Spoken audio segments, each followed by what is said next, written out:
Cordial salud. Continuando con la exposición de los títulos valores, esta ocasión explicaré el cheque, título valor que tiene como finalidad principal la transferencia de dinero, como por ejemplo el pago por cualquier tipo de concepto, desde compras hasta el pago de salarios, pudiendo definir el cheque como un título valor a través del cual una persona que posea dinero depositado en un banco o sea el titular de una cuenta corriente tenga la facultad de disponer de la transferencia de manera total o parcial de estos recursos.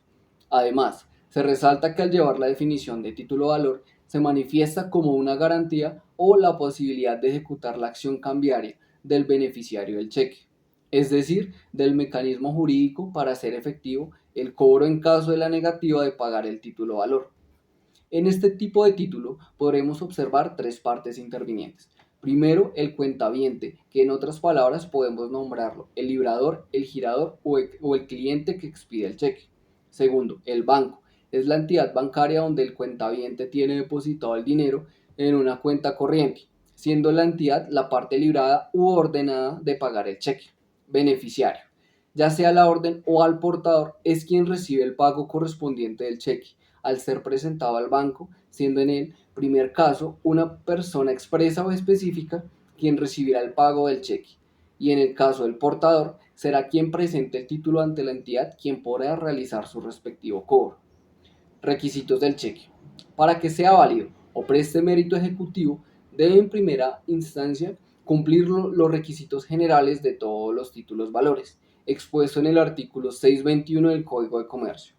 Uno, mencionar el derecho que va a incorporar y dos, la firma de quien lo crea. Posteriormente, deberá cumplir con los requisitos establecidos en el artículo 712 y 713 del Código de Comercio, que menciona lo siguiente. El cheque solo podrá ser expedido en formularios impresos de cheque a cargo de un banco. La orden incondicional de pagar una determinada suma de dinero. 3. El nombre del banco librado. 4. La indicación de ser pagadero a la orden o al portador. El artículo 712 del Código de Comercio, al determinar como requisito un formulario impreso del cheque determinado por la entidad bancaria, este incluirá gran parte del contenido del cheque, dejando a quien vaya a emitir el cheque los siguientes datos a diligenciar. Uno, fecha de expedición del cheque. 2, valor del cheque en números y letras. 3, nombre del beneficiario del cheque. 4, firma del creador del cheque. El cobro del cheque básicamente podrá ser cobrado por la simple presentación ante el banco correspondiente o el banco librado, tal como lo estipula el artículo 717 del Código de Comercio. El cheque será siempre pagadero a la vista.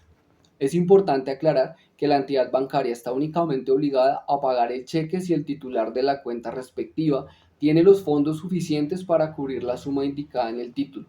De lo contrario, deberá ofrecer la suma disponible en los fondos del titular, siendo facultad del beneficiario rechazar o aceptar el pago parcial. Si lo acepta, el banco estipulará en el cheque la cantidad pagada y devolverá el título al beneficiario. Presentación del cheque para su respectivo cobro. El código, en su artículo 718, establece cuatro momentos para realizar su cobro. 1. Dentro de los 15 días a partir de su fecha si fuesen pagados en el mismo lugar de su expedición. 2. Dentro de un mes si fueren pagaderos en el mismo país de su expedición, pero en un lugar distinto al de esta. 3. Dentro de 3 meses si fueren expedidos en un país latinoamericano y pagaderos en algún otro país de América Latina. 4. Dentro de 4 meses si fueren expedidos en algún país latinoamericano para ser pagados fuera de América Latina, complementándose el artículo 721 que indica que este cheque, a pesar de no haberse presentado en el tiempo al banco, tiene la obligación de pagarlo hasta dentro de los 6 meses siguientes al de su expedición. Presentación en tiempo de los cheques. A través del artículo 718 del Código de Comercio tendremos los tiempos establecidos para poder hacer efectiva la acción cambiaria. Es decir, que en el primer caso indicado en el artículo 718, presentando el cheque para su respectivo cobro entre los 15 días establecidos, en caso de no ser pagado el cheque por insuficiencia de fondos, tendremos la posibilidad de reclamar el pago a través de un proceso ejecutivo. De lo contrario, presentado después de los 15 días, la acción caducará y no podrá ejecutarse al creador del cheque, tal cual como lo indica el artículo 729 del Código de Comercio. La acción cambiaria o la facultad de exigir el cobro de la obligación establecida en el cheque es importante resaltar que prescribe a los 6 meses de presentar la petición de cobro a la entidad bancaria. En otras palabras, tenemos 6 meses para reclamar la obligación mediante un proceso jurídico. Gracias por la atención prestada.